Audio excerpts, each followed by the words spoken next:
The Auburn Tigers landed a stud via the transfer portal over the weekend. We talk about how he could possibly start in 2022. Well, Zach, I actually just finished crushing some chicken farm, and I am freaking ready to rock and roll. You are Locked On Auburn, your daily podcast on the Auburn Tiger, part of the Locked On Podcast Network, your team every day. Yes, welcome on into Locked On Auburn, your daily Auburn Tigers podcast. I'm your host, Zac Blackerby. Thank you so much for making Locked On Auburn your first listen every single day. We're always fired up here on Locked On Auburn, but today we are a little bit more excited because Auburn landed what I think is an absolute stud via the transfer portal this weekend. And with me to break it all down as he is every Monday, Lindsay Crosby, Auburn Daily writer, host of Locked On MLB Prospects. Lindsay, I am so stoked. Auburn's latest addition via the transfer portal, Iowa State safety, Craig McDonald. I don't know if we're going to call him C-Mac. I don't know if we're going to call him, I don't know. But I really, really like this dude. He's a three-star kid coming out of high school. He's a Minneapolis native, redshirted for the Cyclones in 2020. But in 2021, had over 40 tackles, 2 interceptions. Think... Yes? He had 2 interceptions? Yes. So you could say those balls were McDonald's. I don't follow. Like they were his? I get it. I get it. That's good. We'll workshop this. There's something there. We can do this. I don't know if that was it, but I think we're close. There's a hamburger joke somewhere. Hamburglar, pick burglar. I don't know. Continue. But I think this guy's a stud, right, Lindsay? I mean, you see the 40-plus tackles, you see 2 interceptions, and you got to think, okay, at this point of the season and kind of what's in the transfer portal, we were kind of setting our expectations low about what Auburn could get, but this is a guy that can come in and compete. Yeah, and when you look at what he did at Iowa State, did a bunch of stuff, played cornerback, played safety, wide receiver, running back, kind of, going back to high school, ran track, played basketball, very good athlete. And so whatever position you need to put him into, whether it's coming down for run support, whether it's going out and covering a guy in the slot, manning up on a tight end, I feel like he can do a lot of those things and is going to be able to grow throughout his remaining years in college, however many he has left. Yeah, and that's a little interesting. And I'm glad that you said that because there's a lot of folks, most folks are saying that he has 3 years of eligibility left. Cole Pinkston of On 3 put in the boards. He corrected himself and said 4. And I don't understand why it wouldn't be 4. If you were on a roster, doesn't matter if you were redshirted or not, if you were on a roster in 2020, that year doesn't count. And so last year was his second year. So he was technically a redshirt freshman. But if you're on a roster in 2020, you get an extra year. And so if he's a redshirt sophomore this season, he would get this season, redshirt junior season, redshirt senior season, and then also that super senior season if he wanted it. So I'm not really sure why we're saying 3. So I don't know. Maybe it doesn't apply to everyone. Maybe I'm not sure. But I think we're off on that. So put in the comments if I'm wrong. The best way to handle that is to do, normally you get 5 years to play 4. But now with the COVID year, you get 6 years to play 5. So 20, 21, 22 is his third year.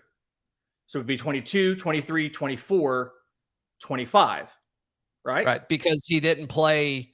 He would get 6 to play 5, and he already used the one that he didn't play. So he should get the next 5 seasons based on that COVID year. But maybe we're off on that. Let us know if we are. But regardless, I think Craig McDonald brings extra experience to this room that really, Lindsay, has a lot of question marks. And we like the defensive back situation, but I think we like it mainly because there's a lot of corners with a lot of upside here. And it's like, okay, how many of these guys can play in the middle of the field? And it's like, I'm not expecting Nehemiah Pritchett to do that. Then other guys is like Zion Puckett, probably a starter. Donovan Kaufman is probably a starter, but is he going to play more safety? Is he going to play more nickel? I think he's going to play both, but I think when Auburn's in nickel early in games, I think Donovan Kaufman will be on the field. Marquise Gilbert is an interesting one. I think he's going to be part of the rotation. The number one JUCO safety. There's value there. And then Caden Bridges and Caleb Wooden, excuse me. That's kind of it. And so I think there's a chance for him to come in and play right away. Yeah, I mean, and from everything that we know about him, he's a smart guy. He was a team captain. And so I feel like fundamentally he's going to be sound. And as long as he can catch up to the playbook, he's going to be competing for starting snaps. And given the time of the year that you're coming in, I would assume he's probably going to get on campus sometime soon. And so you would think he'll have plenty of time over the summer to get into the playbook, to learn the assignments, to learn what he needs to be doing so that he can be playing at full speed in the fall. Because that's always the big thing you hear about, is the adjustment period, about where you're having to think through things before you actually do them. And just kind of based off his history, based off his intelligence, how many different positions he played, I kind of feel like he's probably going to be able to handle a lot of that mental work over the summer and just jump in both feet in the fall.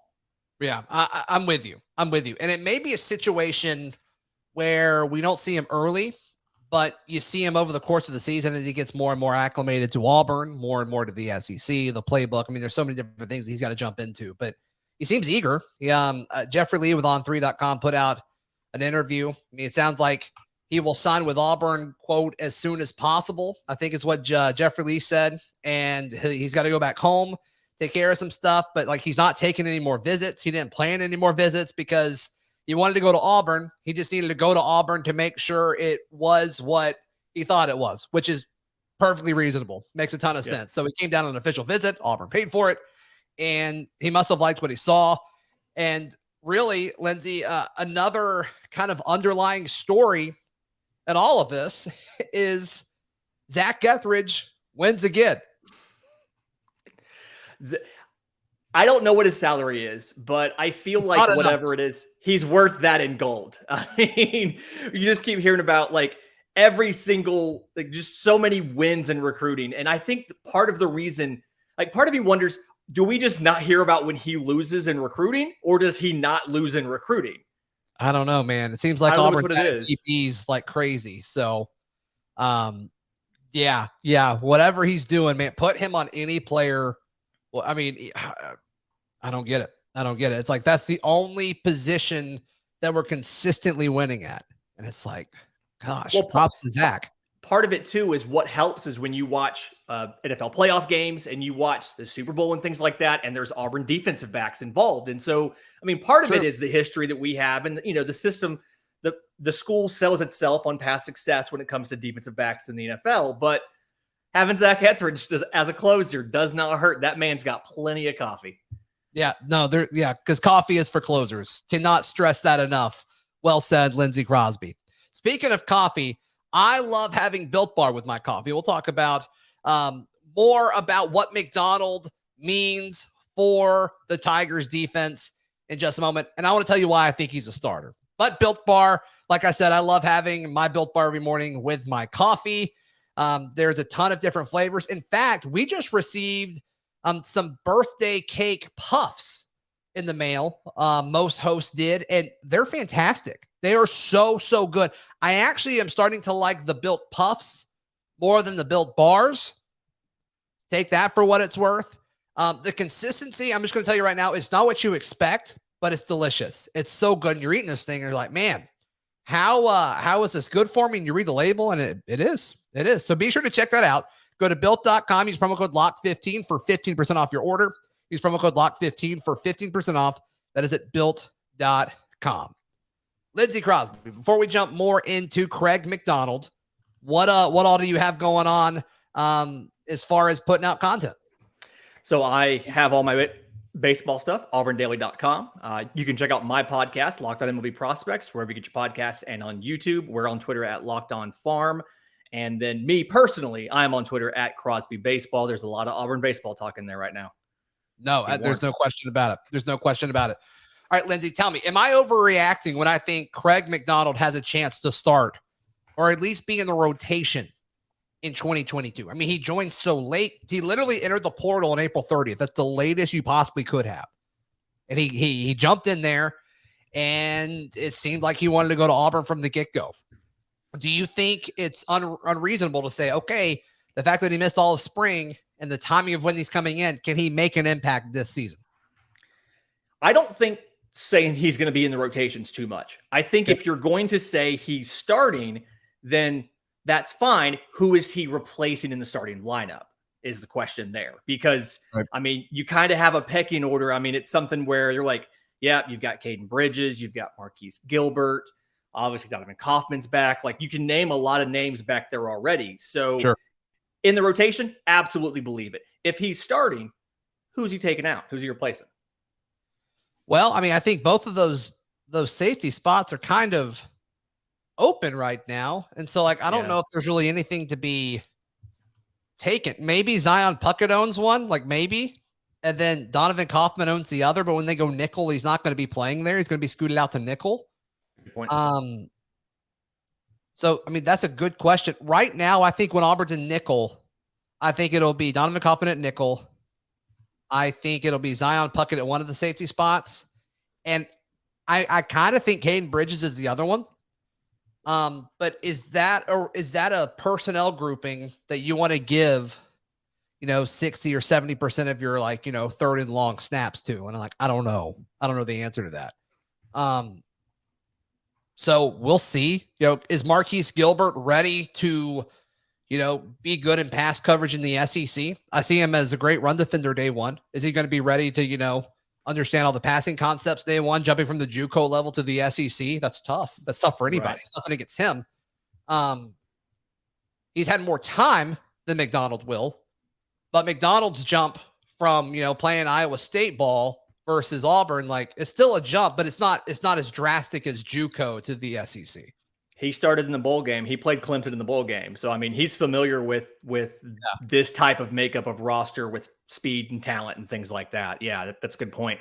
And like you said, Marquise Gilbert really feels to me to be more like a base safety, more so than a nickel or a passing down safety, kind of, like you said, still adjusting to the SEC.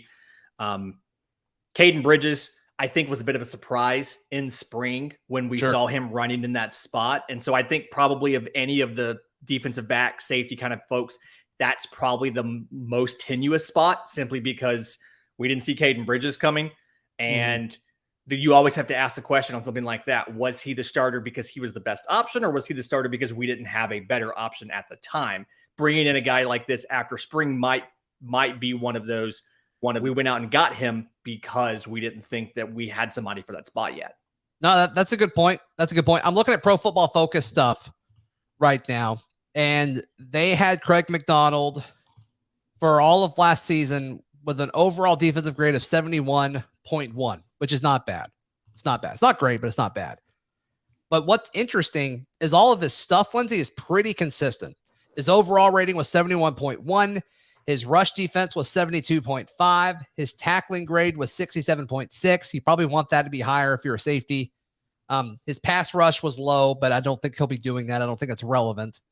And then his coverage grade was 70. So, I mean, he was a pretty consistent player in all assets of his game, according to the analytics. And when you talk about what we think this Jeff Schmedding defense will look like, much like Derek Mason's was a year ago, I think some versatility is going to be asked from some of these guys, especially these guys that are playing in the middle of the field.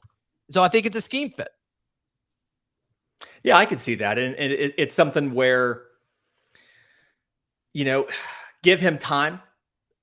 He may not, it may be something where week one, he's not the starter, but by SEC play, he's taking it over. Like you said, he does have time to learn the playbook. He does have time to get in there by the first week, but this isn't something where your week one starter, like, you're done. That's it. Nothing never changes. This is a living document that evolves throughout the season. There's a very good possibility that he starts off getting a specific package, getting snaps, going out there in that passing down package. Right. And then over time, playing well, takes over more of the snaps. Who knows? Yeah. And not only is the roster, like you say, a living document, I like that, it's also a position group that doesn't stay the same, and you play a ton of guys. It's like wide receiver or, your tight ends. It's not like your offensive line and your quarterback where you want to keep the same guys in no matter if you're making a change. It's bad. Either somebody stinks or didn't perform or got hurt. you rotate DBs in like crazy. And I think with the depth, I think you're going to see a ton of corners rotate in. I think you're going to see a ton of DBs rotate in. And it just gives more of the offense, the opposing offense, more to look at. So I'm there with you. We're going to talk about Craig McDonald a ton throughout this week. I'm really excited about this guy. I think he could be an absolute stud. Even if it's not in 2022, I think he's going to be a player at some point. I think he's going to be really, really good. I like his traits early on. I think he covers a lot of ground. I think he's got a good first step. There's a lot to like. So before we move into Auburn baseball, as they swept Alabama, we got to talk about that. I want to do one thing since Bryan Harsin threw out the first pitch and he looked dang good doing it. Lindsay Crosby. He went on a show, Cole Kubelik and Greg McElroy's show up on in Birmingham on WJOX. And he talked about a bunch of stuff. But one thing I thought was interesting, they asked him about off-season workouts and kind of their approach to what they're going to be doing over the summer. And, I think a lot of it was cliche answers, right? Like the whole continuing what they did in spring, getting the maxes, and then using a percentage off of that to help train and get better and, set goals and things like that. That's been part of his messaging since the get-go. And I think the strength and conditioning that he's doing is working. I think that's a part of the program that's a real strength right now. It just takes a few years to see it. But he also talked, Lindsay, about the nutrition. And I thought his answer was pretty insightful, just talking about how it's an underrated part of college football, just overall health and overall fitness and taking care of your body, not just how big you are and how fast you are, but like how strong your body is working. I thought that was a pretty cool answer. Yeah. The big quote that stood out to me is you can't outwork a bad diet. It's something where strength and conditioning is very important. And the strength gains that you are getting in the weight room have significant impacts on the field, but your overall conditioning is driven a lot by the condition your body's in. And that's sleep. And he mentions it, like improve their diets, eat better, sleep better, all that kind of stuff. And it's just something where a lot of teams don't necessarily have the focus on that. And I think that's like a resource thing. A lot of teams don't have dedicated wellness kitchens like we do with chefs that can make you whatever meal that you want or what the dietitians say you need. And so we have it. Let's use it as a tool to improve the team versus just something that's a quality of life for the players. Because if you want shrimp every day, you can go have shrimp every day. Like let's find a way to make players' lives better and make them perform better using that tool that not everybody can afford. I think it was great. Good insight. Just wanted to kind of drop that nugget out there. All right, Auburn baseball, huge weekend for Butch Thompson and his program. We tell you why specifically. Yes, they beat Alabama. That's always good. But seeding in the SEC tournament, we tell you why it's so important next on Locked On Auburn. But first, our partners at BetOnline continue to be the number one source for all of your betting needs and sports info. You can find all the latest odds, news, and sports developments, including this year's basketball playoffs, which are starting to kind of wrap up, but Major League Baseball is in full swing. And also, they dropped the futures for this season for all of the odds to win each Power 5 conference. We talked about that a lot towards the end of last week. Auburn 66-1 odds to win the SEC, tied with Arkansas, if you can believe that. So if you're interested in that or more, head to the website, use your mobile device, however you want to get to it. Just check it out at BetOnline, where the game starts. Lindsay Crosby, though the Sunday game, game 3, they played several innings, but it does not happen because baseball is fun. It has weird rules and things don't count sometimes when you don't go a certain amount of innings. But Auburn swept. They won the first 2 games, and they had all the momentum going in the third game as well with bases loaded. You really hate to see that. But what does this mean, right? Where is Auburn currently now when you look at the standings going into the SEC tournament? Okay, so going into the Tennessee-Arkansas thing, I was saying you need 8 wins, and you needed 1 each weekend from Tennessee and Arkansas. You got that. And so that meant that you needed you needed to get 5 of the 6 games against Alabama and Kentucky to be 100% locked into one of those top 4 seeds. Right. Now it's only 5 games. You got 2 of the 2 that you played. So we're recording this late night on Sunday because we were waiting for baseball to maybe come back. while we were getting ready, I got the email from the SEC office with the baseball standings and everything. The road to Hoover is what they call it. Auburn, as of right now, is the number 4 seed for the SEC tournament. So this is big because when this SEC tournament starts, top 12 teams, but teams 5 through 12 play a single elimination day on Tuesday. You lose, you go home. Right. And, and that's what happened to us last year, where 1 through 4 gets a bye from that first day. And then when you get in, it's a double elimination. So the way this works is the 2 teams that are leading their divisions get 1 and 2, and then everybody else, regardless of division, is seeded by winning percentage. So A&M right now is the number 2 seed for the SEC tournament because they are tied at 17-10 with Arkansas, and they won the series over Arkansas. Arkansas is 3rd. We are 4th. 577 winning percentage. We're 15-11 in the conference. Behind us is some combination, and we don't know yet, some combination of Georgia, LSU, and Vandy. That's going to figure itself out this weekend as they play. But all Auburn has to do right now is if we go to Kentucky and we handle our business, we have a top 4 seed for the SEC tournament, and we probably have a top 8 seed in the College World Series, meaning that we don't have to travel for a super regional. Which was obviously, for a super regional?